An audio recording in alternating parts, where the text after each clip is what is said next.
Hello दोस्तों, आज हम लाए हैं अपने उस फाइनेंशियल अवेयरनेस प्रोग्राम के तहत एसटीपी, जिसको बोलते हैं सिस्टमैटिक ट्रांसफ़र प्लान।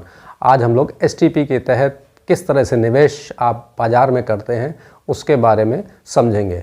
एसटीपी जैसा कि समझ में आ रहा है आपको कि सिस्टमैटिक ट्रांसफ़र प्लान इस तरह का प्लान जहाँ पे हम सिस्टमैटिकली अपने पैसे को शिफ्ट करते हैं। तो कहाँ से शिफ्ट करते हैं? हम अपने पैसे को शिफ्ट करते हैं लिक्विड फंड से। किसी को लमसम में पैसा लगाते हैं इस तरह से कि हम बाज़ार की वोलेटिलिटी को समझ रहे हैं कि हम उसको टाइम नहीं कर सकते। कभी भी कोई भी किसी तरह की वोलेटिलिटी को टाइम नहीं कर सकता, तो हम उसको टाइम ना कर पाने की स्थिति में उस पैसे को हम लिक्विड फंड में लगाते हैं, या उस ओवरनाइट फंड में, या उस डेट फंड में जहाँ पे हमको एग्जिट लोड नहीं देना होता, और उसको हम उस लिक्विड फंड या ओवरनाइट फंड से ट्रांसफ़र करते हैं इक्विटी फंड्स में। इसको बोलते हैं सिस्टमैटिक ट्रांसफ़र प्लान। लेकिन उस सिस्टमैटिक को किस तरह से करेंगे वो हम डेली बेसिस पे कर सकते हैं, हम वीकली बेसिस पे कर सकते हैं, हम फोर्टनाइटली बेसिस पे कर सकते हैं, या हम मंथली बेसिस भी कर सकते हैं।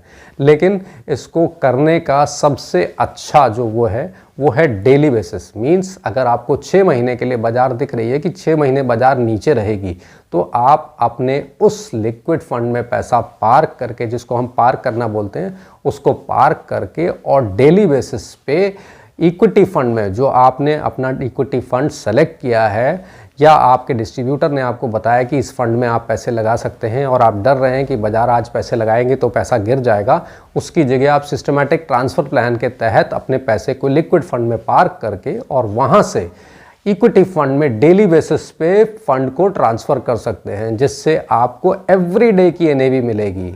एवरीडे की एनएवी का मतलब, अगर आपने 6 महीने के लिए उसको सिस्टमैटिक ट्रांसफ़र प्लान के तहत ट्रांसफ़र के लिए दिया है, तो 6 महीने के बाज़ार को आप एवरेज कर सकते हैं, जिससे अगर 6 महीने बाद बाज़ार बेहतर होता है तो आपका फंड वैल्यू ऑटोमेटिक बेहतर होगा। इसको इस तरह से छोटा सा और एग्जांपल देके बताता हूँ कि अगर सपोज़ आपने 10 लाख रुपए लगाए हैं लमसम में और लिक्विड फंड में लगाए हैं, तो उसको आप 10,000 रुपये डेली के बेसिस पे ट्रांसफ़र प्लान के तहत या एसटीपी के तहत अपने 10,000 रुपये इक्विटी फंड में शिफ्ट करने की कोशिश करें, जिसको हम ऑटोमेटेड बेसिस पे करते हैं। और ऑटोमेटेड बेसिस का मतलब, अगर आपने एक स्टैंडिंग इंस्ट्रक्शन दे दिया है उसको, तो आपको रोज़ कुछ करने की ज़रूरत नहीं। एक दिन आपने कर दिया और ये 10,000 रुपये आपके 100 दिन के अंदर ट्रांसफ़र हो जाएंगे, पूरे 10 लाख रुपए दूसरे उसमें। और लिक्विड फंड के तहत जो आपके पैसे पड़े थे वहाँ पे भी आप कुछ ना कुछ रिटर्न ज़रूर अर्जित करेंगे।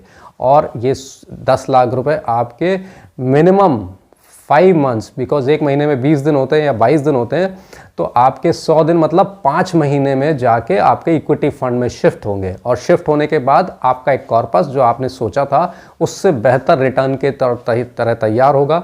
इसको आप, जैसे एसटीपी मैंने बताया है कि डेली बेसिस पे, वीकली बेसिस पे, मंथली बेसिस पे या फोर्टनाइटली बेसिस पे भी हो सकती है, बट या आप अपने अकॉर्डिंगली शिफ्ट उसको स्विच कर सकते हैं कि किस तरह से हमको कौन से वाले उसमें लेना है।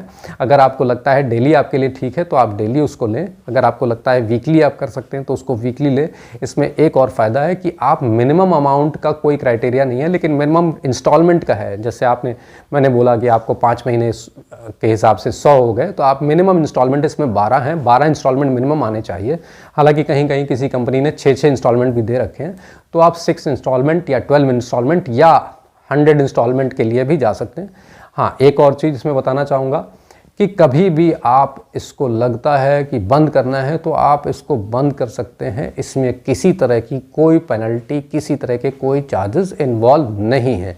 हाँ, ये ध्यान रखें कि जो भी आप डेट फंड का इस्तेमाल करें वो एग्जिट लोड से फ्री होना चाहिए, अदरवाइज़ आपके चार्जेस लगते जाएंगे एंड ये फ्रूटफुल नहीं होगा। तो इसलिए एसटीपी को अपने जीवन में या अपने निवेश के उसमें ज़रूर अपनाएं। एसआईपी के बाद एसटीपी, तो ये आज का हमारा वो था।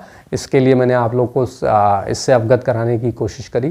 तो ये वीडियो आप लोग के लिए एसटीपी के उसमें था। नेक्स्ट वीडियो में हम दूसरी और बातें करेंगे, हो सकता है एसआईपी या हो सकता है निवेश के दूसरे विकल्पों के तौर पे। आज के लिए यहीं तक, धन्यवाद।